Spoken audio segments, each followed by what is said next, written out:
Okay, Chuck Duquette. Do, re, mi. All right. It's a true story. Immigrants coming in through the port of San Francisco, and an immigration official meets him with a series of questions.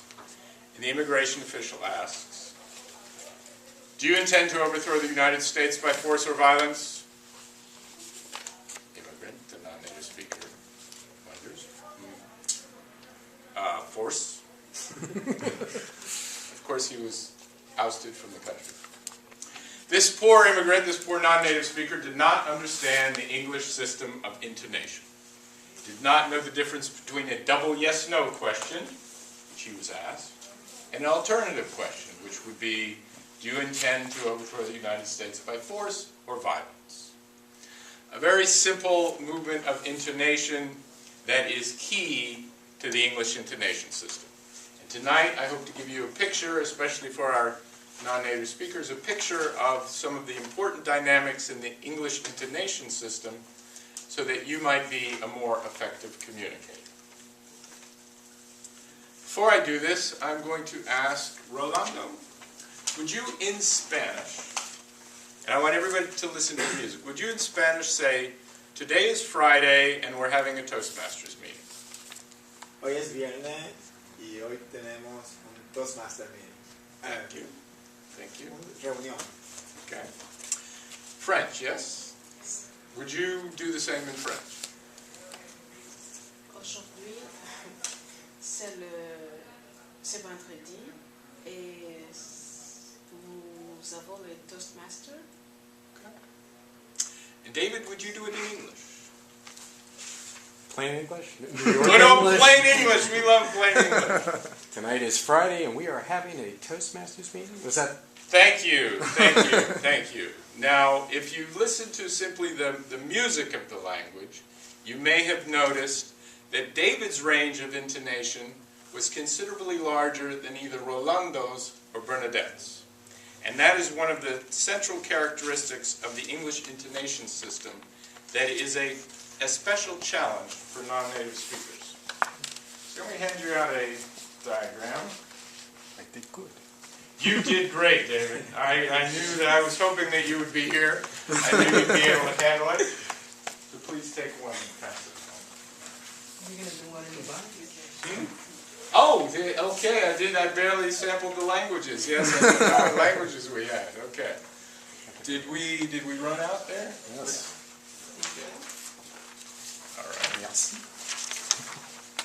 I think there should be enough. That's So what you are looking at here, is a wave analysis, a sound analysis of two speakers. Now, can you guess which speaker is the native English speaker? Top. The top. Exactly. The speaker at the bottom happens to be the German speaker. It doesn't really make much difference what the nationality is.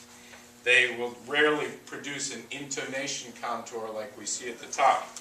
But you notice the difference between highs and lows in the English speaker is much more than in the German speaker. The German speaker has a contour that looks almost uniform, whereas the English speaker is doing consistently highs and lows.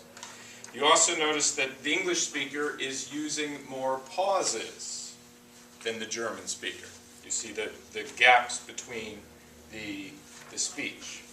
So this characteristic, a much wider intonation range and a much more extensive use of pauses, are two very important characteristics of the English pronunciation system. What I would like to do is introduce you to some of the most common intonation patterns, and we'll practice them together.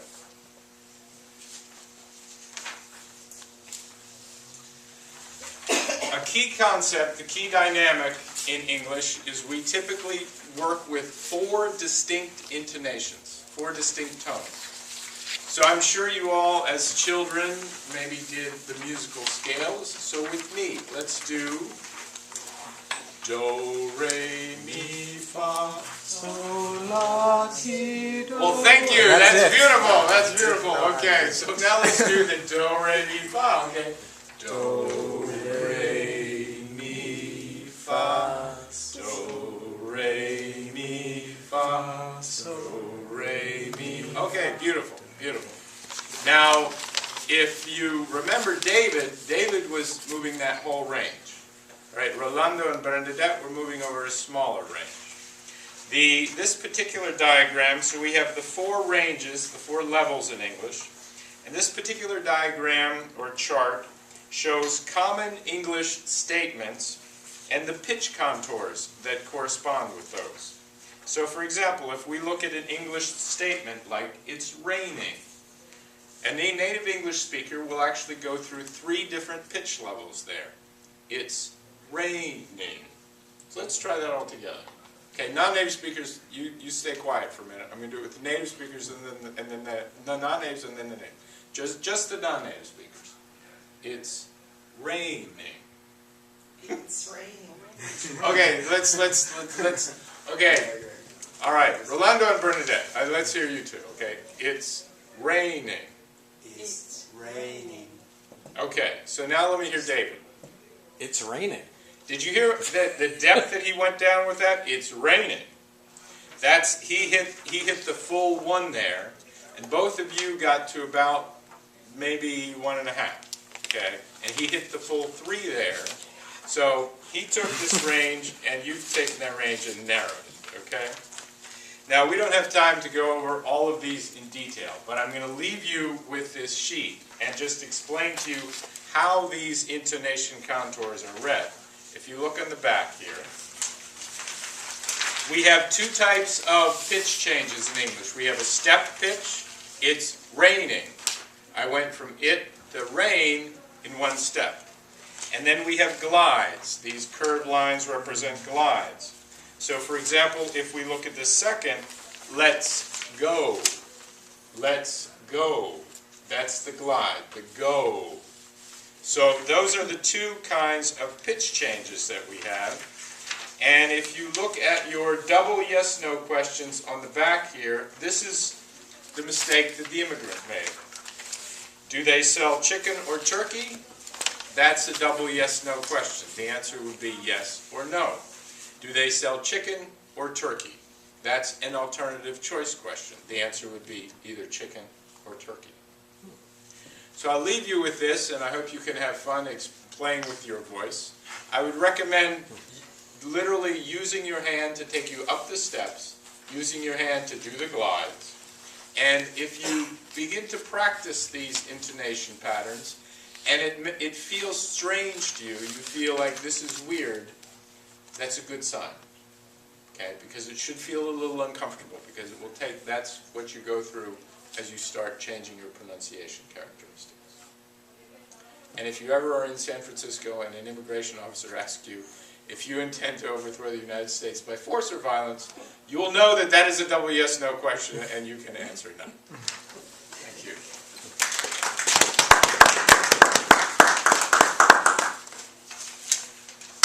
All right, ladies and gentlemen, it is almost 8:30.